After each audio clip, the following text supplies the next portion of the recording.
পৃথিবীতে এমন একটি রহস্যময় জায়গা আছে যেখানে চারদিকে নীরবতা বিরাজ করছে। হাজার হাজার কিলোমিটার পর্যন্ত মানুষের কোনো চিহ্ন নেই। রহস্যময় এই জায়গাটির নাম পয়েন্ট নিমো। আজ পর্যন্ত এই জায়গায় কেউ পৌঁছাতে পারেনি। পয়েন্ট নিমো হলো প্রশান্ত মহাসাগরের মাঝখানে একটি স্থানের নাম। এটি দক্ষিণ আমেরিকা, অস্ট্রেলিয়া ও নিউজিল্যান্ডের মধ্যে বিদ্যমান। তবে এটি কোনো দেশের মধ্যেই পড়ে না, যেখানে নেই কোনো প্রাণী বা গাছপালা। তবে রহস্যময় এই স্থান থেকে শোনা যায় ভয়ঙ্কর সব শব্দ।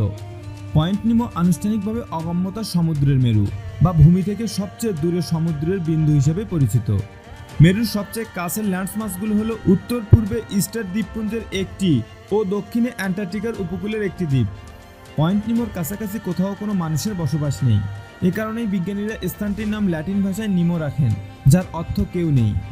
বিবিসি অনুসারে আন্তর্জাতিক মহাকাশ স্টেশনে থাকা নভোচারীরা যে কোনো সময় পৃথিবীর পৃষ্ঠ থেকে প্রায় 258 মাইল দূরে থাকে। যেহেতু পয়েন্ট নিমোর সবচেয়ে কাছের জনবসতিপূর্ণ এলাকাটি 1000 মাইলেরও বেশি দূরে, তাই মহাকাশে থাকা মানুষ স্থলভাগের মানুষের তুলনায় দুর্গম মেরুটির অনেক কাছাকাছি। এমনকি যে মানুষটি প্রথমে পয়েন্ট নিমোর সুনির্দিষ্ট অবস্থান গণনা করেছিলেন, তিনিও কখনো এটি পরিদর্শন করেননি।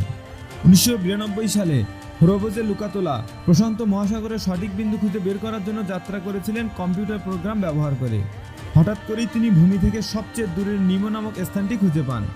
ইস্টার দ্বীপপুঞ্জের মোটুনুই হল পয়েন্ট নিমোর সবচেয়ে কাছের ভূমি, যদিও এটি উত্তরে 1000 মাইলেরও বেশি।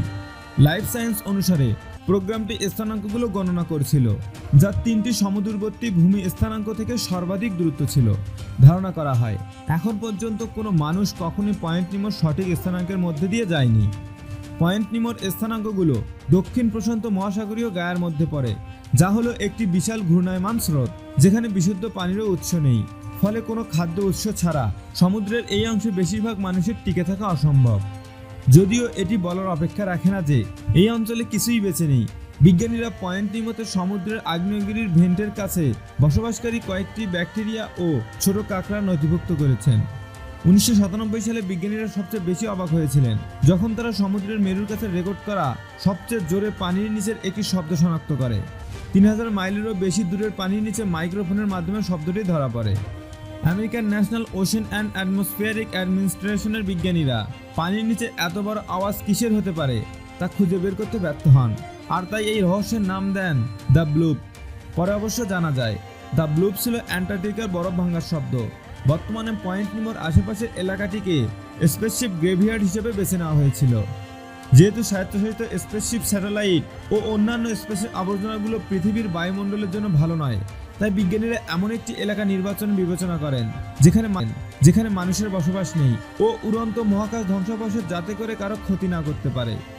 CNN এর মতে সব দিক বিবেচনা করে নাসা 1971 সাল থেকে নিমো নামক স্থানটি স্পেসশিপের কবরস্থান হিসেবে ব্যবহার করা হয়। এরপর রাশিয়ার মির স্পেস স্টেশন ও নাসার প্রথম মহাকাশ স্টেশন স্কাইল্যাব সহ বিশ্বের সেরা কিছু মহাকাশযানে 263টিরও বেশি আবর্জনা এই অঞ্চলে বিধ্বস্ত হয়েছে।